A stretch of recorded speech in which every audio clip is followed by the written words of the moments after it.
My name is Gosia from the channel Cosmic Agency. As I have announced in the section Community, where I announce the upcoming videos, today I'm going to present to you a very important and very serious video, which actually will be divided in two parts. The first part will be basically Swaruu's exposition on the subject, and the second part will be me and Robert interacting with Swaruu, asking her questions about this, so you can understand this topic further.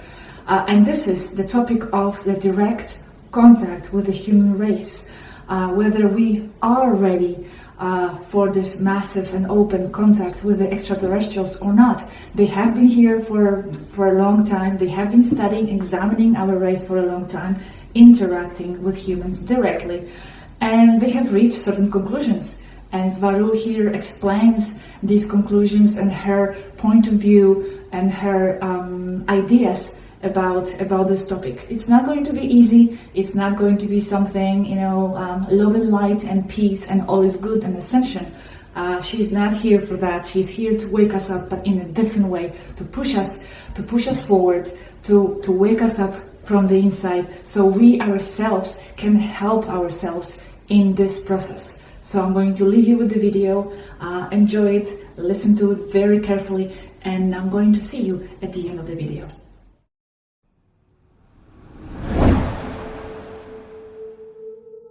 When did you arrive in orbit and why?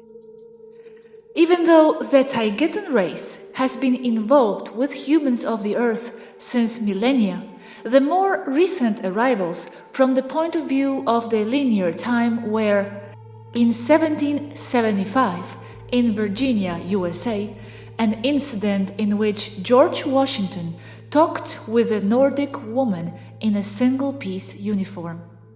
This took place in the woods just before the crossing of the Potomac River.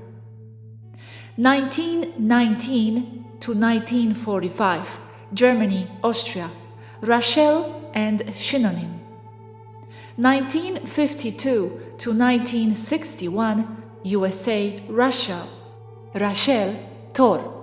1975 to 1981, Switzerland, USA, Semyase Asket.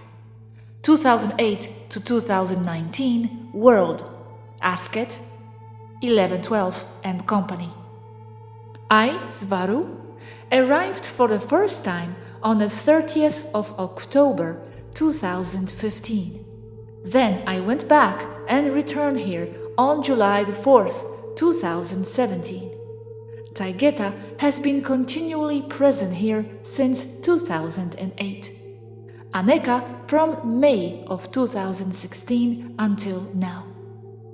I have always wanted, since my previous incarnation as Swaruu Ananda, my mother, to travel across the space and explore, something that life itself didn't offer her. Therefore, I enlisted as a pilot and qualified as a sand clock pilot in its English translation. As the Asket 11 fleet was here, and with what was happening at the moment in terms of action in space, I arrived temporarily as a communications cadet and sand clock pilot of the team of Rachel of Temer. Hence, in December 2015, I volunteered for a mission. It was the first mission with the new Suzy-class ship to Aldebaran, Sinriel. There were 6 other people, including Zadkiel of Temer and Eridania Yelena of Erra. Okay, generally, why did the Taygetan team arrive here? It is well known that this is a historical moment on Earth, where it branches off in two from the point of view of the population, those who will see a better Earth and those who will remain in their negative creation. It has to do with the end of the negative time period and the arrival of positive energy from the center of the galaxy. Asket and her fleet have come to remove all the direct negative influence of the regressive races so the Earth can be liberated. She wished to liberate the Earth in a military way, as was done with Alpha Centauri. It was the right time to attack the regressive races on Earth. Okay, when you arrived in 2008, did you enter directly into contact with humans or with the representatives only? At that moment, in 2008, Taygeta was already generally aware that it would serve no purpose to talk to the official representatives of the Earth, that is, the politicians. We already knew that they do not represent the population in general, because we had already, since 1952, had bad experiences with them. The US representative Eisenhower completely ignored us. Later, his successors accused us of being space hippies, a term used by Richard Nixon. The state representative who did listen to us was Nikita Khrushchev from Russia. He ended up very badly because of our contact. He listened to us, largely preventing the missile crisis of 1961-62, only to be removed and isolated from the Soviet Politburo for wanting to share with the world his contact with us, specifically with Rochelle. So, you have stopped contacting government people and you began to contact individual people. What was the purpose of these contacts? How many have you contacted and what did you wish to achieve with this? Here, I refer to more extensive contact than ours alone. We initiated a project that we can translate as Project First Contact. It began under ASCET and consisted of no less than 550 Taygetans, if not more, to flood Earth's social networks openly, saying that we are extraterrestrials. The goal, or aim, was to understand at which evolutionary point the human population in general was, seeing that the contact with the political leaders of the Earth was useless. This took place between 2009-2016. Tell us about this massive contact experience. How was it? How was it received? What have you learned? Out of thousands and thousands of people contacted all over the world, only 10 to 15 half believed us. And out of several thousands, it became less than 5. So, could you say that the mission of mass contact failed? The project First Contact was a success. It indicated to us that the Earth's population in general is not ready for contact. That is because it is still very much under the mental control of the cabal. The general population is not interested in or believe in contact with extraterrestrials. Those who saw it as something real or as a real possibility did not see the usability. It was just an entertainment subject. People still believe and find themselves trapped in concepts of creationism, Darwinism, or Sumerianism. We also found that under the influence of the New Age, people with some knowledge of the subject saw us New Agey. We saw that contacts who could help us lacked the financial resources to support a disclosure. Those who had achieved a mechanism to more or less make it financially generated by the same platform were attacked for the very same reason. Although we recognize that thousands have accepted us for who we are, through these videos, for example, they do not represent the majority in the world. And we have found that the very same people are the Matrix. So we are automatically attacked by not belonging to the Matrix. They contradict themselves because they attack the same freedom of expression that they claim they want to protect. We have also found that social media are designed to create conflict, not to communicate ideas.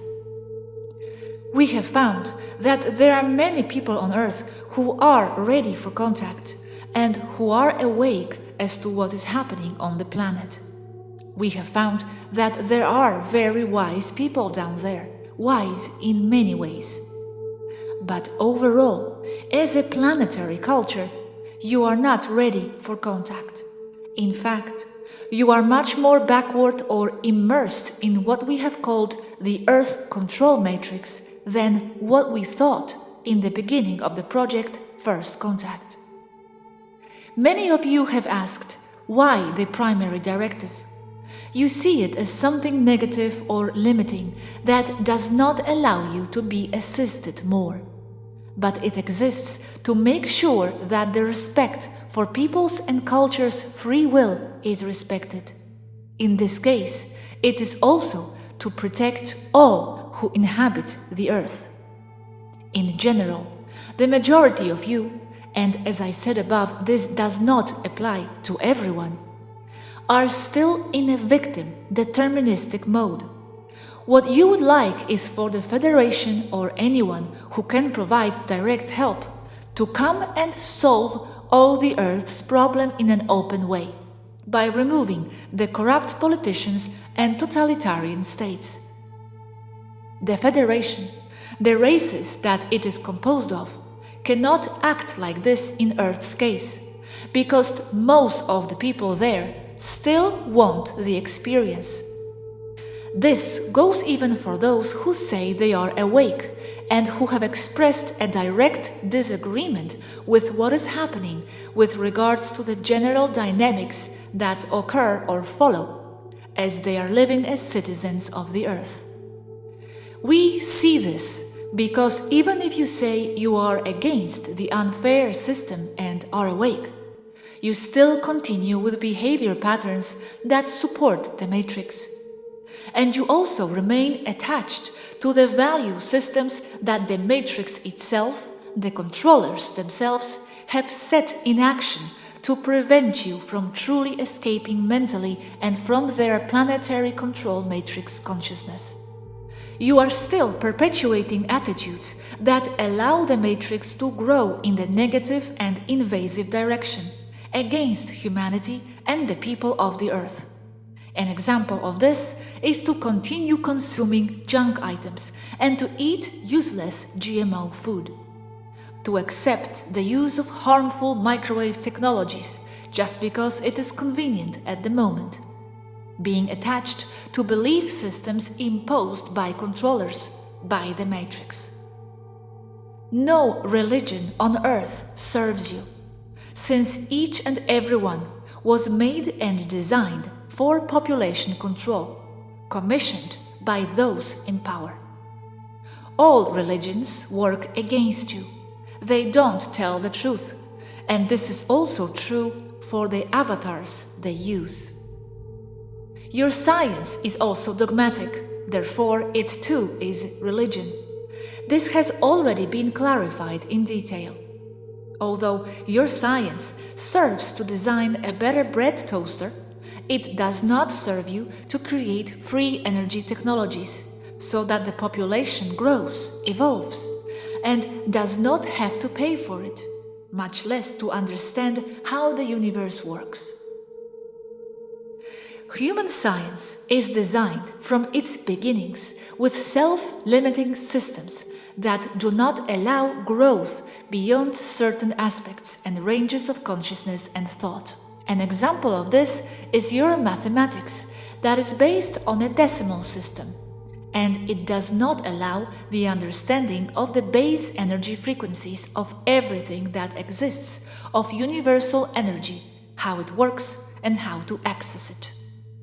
Your equations create a mathematical system or a self-sustained reality that does not represent all that happens in the outside world, or maybe only partially.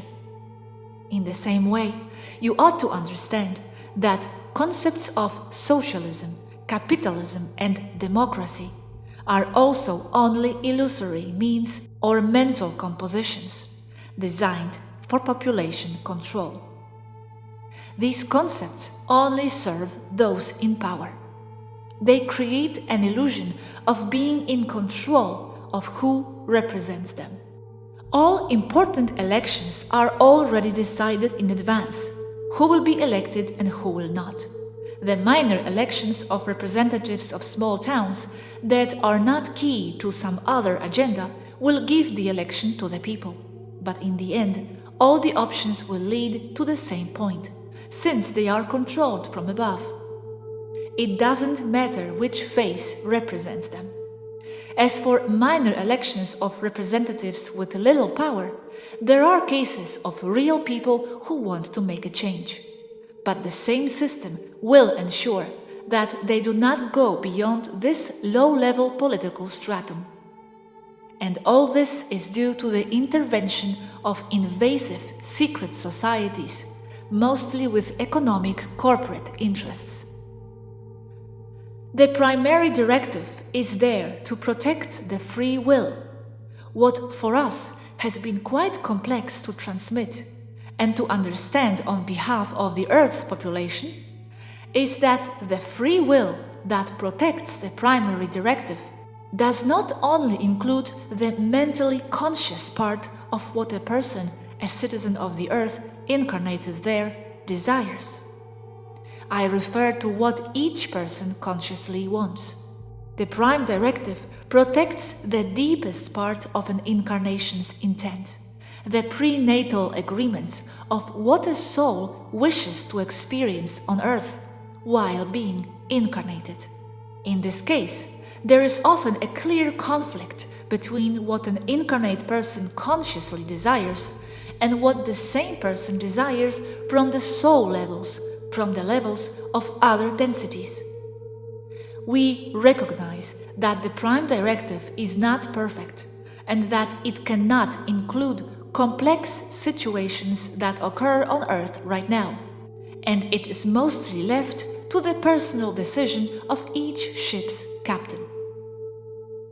The people of the Earth want to be helped openly and directly, but at the same time, we have seen that you contradict yourselves, since you would see it as invasive on the part of the Federation. A direct intervention would be an act of war, with all its subsequent problems and consequences, in addition to moral and ethical issues that come into play from our perspective as so-called stellar races. Because we, nor anyone, don't have the right to impose our concepts and values of what is and what is not true, what is and what is not moral, and what is and what is not ethical on a population that we don't know, only under the circumstantial premise of believing ourselves to be superior to said population. Superior? Under which parameters? Decided by who and why? The Federation, among other organisms or space organizations, does openly help Earth's population, with focus on the regular, normal population, not the overall governments, nor the organizations controlled by the governments themselves, corporations or secret societies. But the assistance is given in such a way so it is not seen as coming from someone outside the Earth. The reason or cause is always given as something explainable in a normal and understandable way from the Earth's population point of view. But there is a more solid reason not to be seen or not to intervene directly, as many have pleaded. And it is the fact that if someone outside of you intervenes and solves your problems, you will not grow as a people, race, and culture yourselves. And you will inevitably fall back into the same vices and problems. While the Federation and other space organizations have removed or are removing the negative influence of the regressive stellar species alien to the Earth, your problem down there is generated by you yourselves. The very population of the Earth, and I refer to the conscious, real people with a soul, you are the matrix itself generating it. The problem of the Earth is generated by the very population. You are not victims. It is what you have created individually and as a collective. As I have said many times, until exhaustion, the external world is a direct reflection of each person's internal world. If there is apparent confusion, destruction, anger and pain in the world, it is a direct reflection of the mental state in which the human population is involved. This also applies to the regressive races, the secret societies, the archons and the like, that have invaded or manipulated humanity, from a certain point of view creating the problem. But from the most expanded point of view, it is not the case. All these species are opportunistic. They just went in there to take advantage of the very mental state of confusion and mental disorder of the humans. If it were not for such disorder, they would not have been able to manipulate the human population. The same way as they cannot enter other stellar populations composed of more humans, strictly speaking, the same species. The human beings will do everything possible to avoid facing themselves, their inner problems, the shadows that they have repressed into the subconscious and that cannot be destroyed, and only go out of control by not being embraced within the framework of direct awareness of each person, leaking outside the person, manifesting itself as a destiny. As your great thinker Carl Gustav Jung said very well, what you repress and do not face inevitably will direct your life, and you will call it fate. The contact with the Earth's population from 2008 until today, as having been realized by the Taygetan race, has made us comprehend that the nature of Earth's problem is not as we thought. It is not a simple situation where a regressive race has invasively taken control over a less developed one.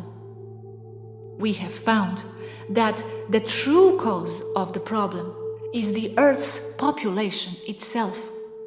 The cause is seemingly powerless people who do not bother to make a minimum effort to improve their own lives, always shielding themselves behind the idea that they are victims of something else that does not let them do anything with their lives.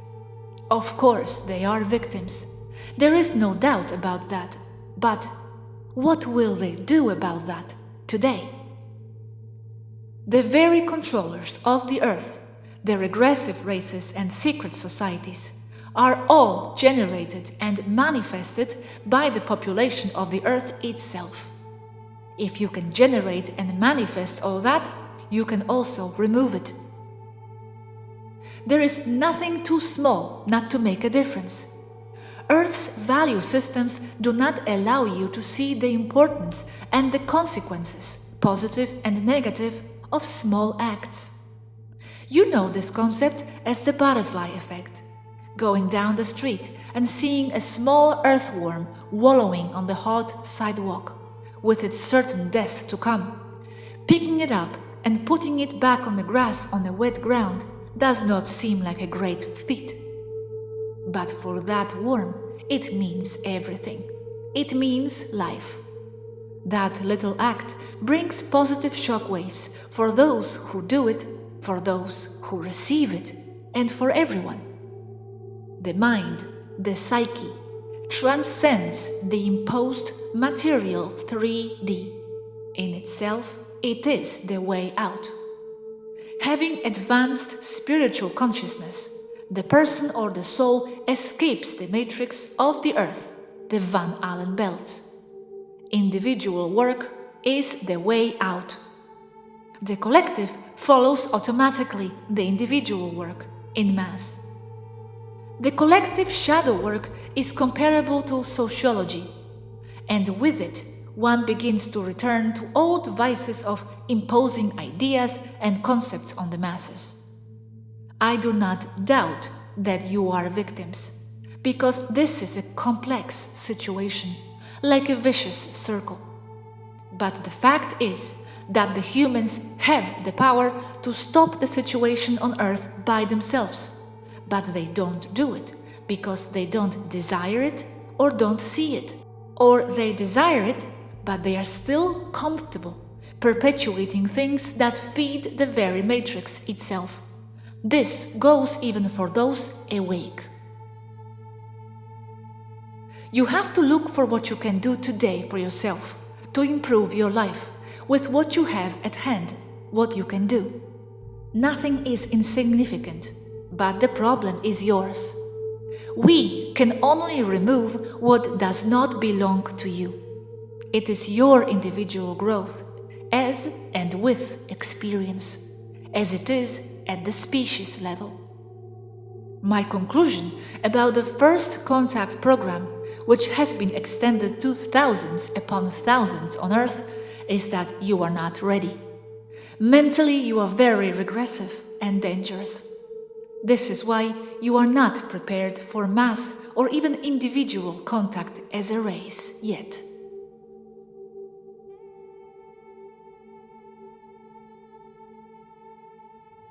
The masses of men and women in the Western world compulsively avoid the true and authentic psychoanalytical investigation of their natures, particularly with regards to the so-called darker aspects of personality, the shadow self.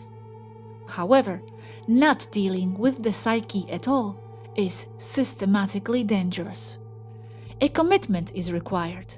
Therefore, the proliferation of philosophy and the New Age movement, along with its many permutations.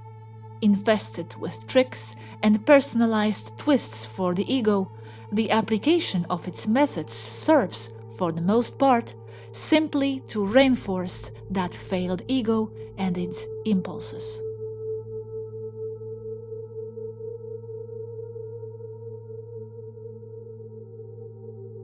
The gigantic catastrophes that threaten us today are not elementary events of a physical or biological order, but psychic events. To a very scary degree, we are threatened by wars and revolutions that are nothing more than psychic epidemics. At any moment, several million human beings can be struck by a new madness, and then we will have another world war or a devastating revolution. Instead of being at the mercy of wild beasts, earthquakes, landslides and floods, modern man is struck by the elemental forces of his own psyche.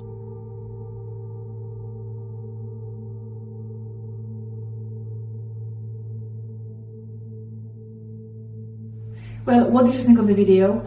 I know it wasn't easy at some point to hear, but it wasn't for me either. I must admit, I feel a lot of compassion for the humans and a lot of passion for us. And as you know, those of us who are ready for the contact and ready to be in this new phase of interstellar existence, we are ready for the contact, and we have been, and we are asking for it. And so this is not such great news, right? However, you know, she is here to give us the truth. These are the facts that they have been gathering from their examinations. They are here to give us the truth, what it is they have observed. Swaruu is not here to be popular, as she always says. She's not here, you know, to be one of those messengers of love and light and peace and ascension and all is great. She's here to give us the facts and give us the information that is going to be empowering, because what it is empowering. It's not just that it's negative, they are not coming, but actually there are reasons behind this, and there are tools in her messages to keep advancing, so that one day they might come and reveal themselves and work and cooperate with us directly. You know, this whole situation reminds me actually of someone in my close family. There is a man, a boy close to my family, and I'm only going to mention him because it reminds me of actually how I feel Swaruu feels about the humans and how they feel about the humans. It's how I feel about him.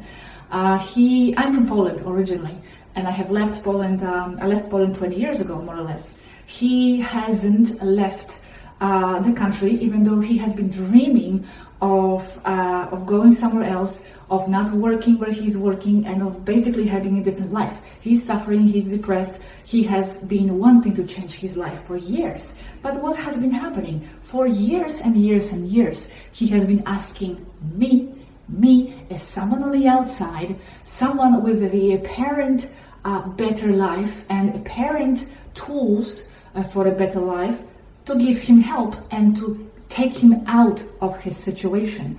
I'm not going to go into details, but I basically refused the kind of help that he is insisting on receiving, which basically I refused to physically take him out of the country, look for the job for him and the place, because for all this time he hasn't proven to me, he hasn't shown any sign of effort to actually want to apply these changes himself. He keeps complaining and whining and just basically sitting on his sofa and crying all these years, but he hasn't applied himself to actually change his situation. He is taking refuge in his traumas, in his psychological situations from the past, in his direct environment, because all these factors are shaping us. It is true. Swaruu is also admitting we have had traumas in the past as humanity. Our circumstances are not too easy to deal with, of course, this is undeniable, but none of this, absolutely none of this, denies the fact that there is potential in us, ourselves, to change the situation, just as there is a potential in him to change his own situation and not just sit and wait for the external help. I feel sometimes I believe in him and I see more potential in him than he does in himself. And that's what I want him to see himself, and I want him to liberate himself and apply his own power that I know he has. And that's what I see, that's what I feel Swaruu feels about us, the humanity. It's not that they don't care, it is exactly because I do care about this person in my family, just like it is exactly because Swaruu cares about the humanity that I am not offering this direct assistance to him as he is expecting me to offer to him. Because when I do that, if I do that, and he doesn't discover the inner potential and power to affect change himself, then whatever I can offer is not going to have a permanent effect on his life, because it's going to be a phase. It's going to be just a period in his life. I'm going to find him a job, fine, go. And then what? He still will be lost by himself on his own without having discovered his own true potential. And it is because I care about him that I don't want to do that, that I want him to find a way to himself, despite the traumas of the past, despite the psychological difficulties. These are not the things that govern our lives and that of which we should feel victims of. Yes, he is a victim in a certain way of circumstances, just like we are as humans. But we need to realize, we really do need to realize that these things do not govern us, and we do not need to feel victims of the past and of these traumas anymore. There is so much more in us to discover. There is this amazing, incredible power. We are the creators of the reality. We are the matrix itself. We are the generators of this matrix. So if we keep being so attached to the state of victimism, of wanting someone else to help us because we can't do it ourselves, then we are cementing the matrix even more, and we are getting more and more in this vicious circle. So it's really important to pay attention. Listen to this video again. There are important clues to changing our mindset and to advancing individually as a race. Individually, it's also very important because, as she says, focus on yourself, apply those little changes, and then as a ripple it will affect others. It's going to affect everybody on a more collective level. Even like she said, which I was surprised, because I do that, you know, if you see a little bug on the street or somewhere, or a mosquito flying, don't kill it, take it away somewhere where it can continue its existence. Pay attention to these little details. Don't think they don't matter. Everything matters, even the smallest details and the smallest changes you might apply in your life. But do take it seriously. Do take it seriously. Just going back for one more second to this story of my family member, which applies perfectly to the situation of the humanity. I heard this nice saying, which applies to both cases. When someone is hungry and you want to help, you don't help him by giving him fish on a plate so he can just fill his stomach and not be hungry anymore at that moment. You teach him how to fish.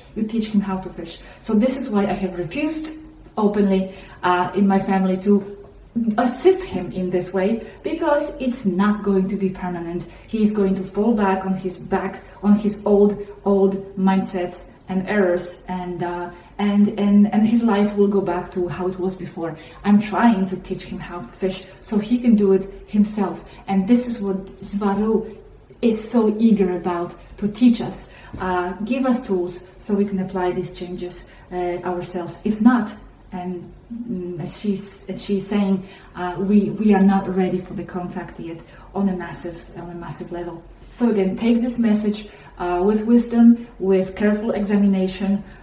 These are the facts. This is how the situation is at the moment. But I do want to finish on a good, well, optimistic note. You know, as she said in the end, you are not ready for the official contact. However, as I already know them, you know, they are a very dynamic race, especially Taygeta and Pleiadians. They are very fluid and always adapting to new circumstances and new data. This is the data they have for now, and I don't think it's going to change anytime very soon, because it's quite strong data they have. But you know, you never know what might happen in next year, in 5 years, 10 years. So who knows what circumstances might appear, new situations. So new conclusions might appear. We never know. So don't lose hope. However, this doesn't mean, again, sitting and waiting for that contact. That's not the idea at all. The idea is to go and apply these changes yourself, from the smallest one. And I'm the first one here guilty. You know, she mentioned Doritos. She mentioned using, you know, the 5G technology. Like we keep falling back on these matrix things, because we think, okay, it's nothing. It's comfortable. It's not going to affect me that much.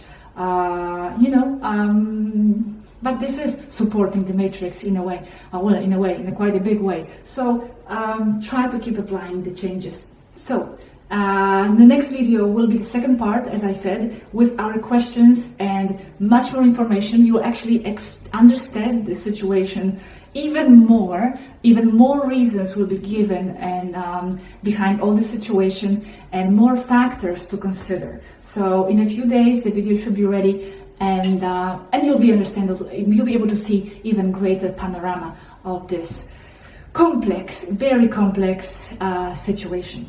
Well, thank you very much for watching. Keep applying those changes, keep the frequency, and I want to see you in the next video. Thank you. Bye bye.